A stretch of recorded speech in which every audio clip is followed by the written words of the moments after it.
अब मान लीजिए आपको गेस्टेशनल डायबिटीज है, तो उसको मैनेज कैसे करेंगे? तो मैनेजमेंट में हमेशा 3 पिलर्स हैं। पहला, डाइट। डाइट जो है प्रेग्नेंट फीमेल्स के लिए, सभी के लिए इंपॉर्टेंट है, चाहे उनको शुगर हो या ना हो। उन्हें हमेशा एक बैलेंस डाइट लेना चाहिए, मतलब कार्बोहाइड्रेट भी होना चाहिए, प्रोटीन एंड फैट। बट हमें जब कार्बोहाइड्रेट्स का चयन कर रहे हैं, उसमें थोड़ा ध्यान रखना चाहिए उनकी क्वालिटी एंड क्वांटिटी पे। जैसे कि हमें कॉम्प्लेक्स कार्बोहाइड्रेट्स का इंटेक ज्यादा रखना चाहिए, क्योंकि कॉम्प्लेक्स कार्बोहाइड्रेट में फाइबर होता है, उनका ग्लाइसेमिक इंडेक्स लो होता है। इससे माँ का जो शुगर है वो एकदम से पीक नहीं करेगा। और साथ में हमें क्वांटिटी पे ध्यान देना चाहिए, मतलब हमें एक टाइम पे बहुत सारा नहीं खाना चाहिए, जबकि हमें 2-2 घंटे में थोड़ा थोड़ा खाते रहना चाहिए। मतलब शुगर पीक भी नहीं करेगी और डाउन भी नहीं होगी। तो ये है कि जो डाइट में हमें मॉडिफिकेशन करना चाहिए। दूसरा जो इम्पोर्टेंट है वो है फिजिकल एक्टिविटी। हमें अपनी गायनी डॉक्टर की सलाह पर ही अपनी फिजिकल एक्टिविटी में चेंजेस करने चाहिए। नॉर्मली जो रेकमेंड किया जाता है कि सभी प्रेग्नेंट फीमेल्स को थोड़ा वॉकिंग, योगा, मेडिटेशन पे ध्यान देना चाहिए। तो इनिशियली हम मोस्टली जितनी भी गेस्टेशनल डायबिटिक पेशेंट्स हैं, हम ट्राई करते हैं कि डाइट और फिजिकल एक्टिविटी में चेंजेस के जरिए उनका शुगर लेवल्स नॉर्मल रखा जाए। बट इसके बाद भी यदि आपका शुगर नॉर्मल से ज्यादा है तो हमें मेडिकेशंस की हेल्प लेनी पड़ेगी। बट डायबिटिक फीमेल्स में हमें मोस्ट ऑफ द जो टैबलेट्स हैं, जो दवाइयाँ हम नॉर्मल डायबिटिक पर्सन के लिए यूज करते हैं, हम नहीं कर सकते, क्योंकि इन टैबलेट्स का बच्चे पे बुरा असर हो सकता है।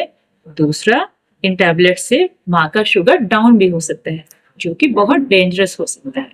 तो ऐसे कंडीशंस में हम सिर्फ 2 ही चीजें रेकमेंड करते हैं।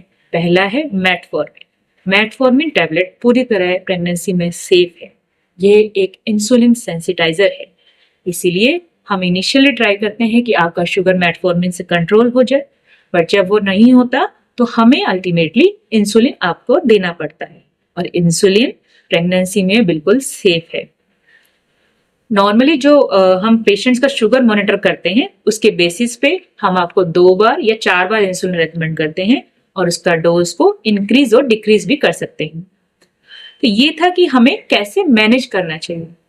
बट हमारे टारगेट्स क्या हैं? हमें कैसे पता चलेगा कि हमें शुगर्स कितना कंट्रोल करना चाहिए प्रेगनेंसी में? क्या हमारा जो क्राइटेरिया है वो एक normal diabetic person criteria same है? नहीं।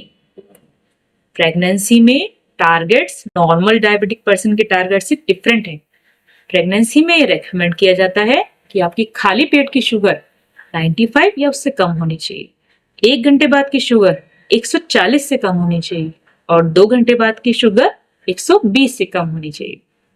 तो ये था गेस्टेशनल डायबिटीज के बारे में।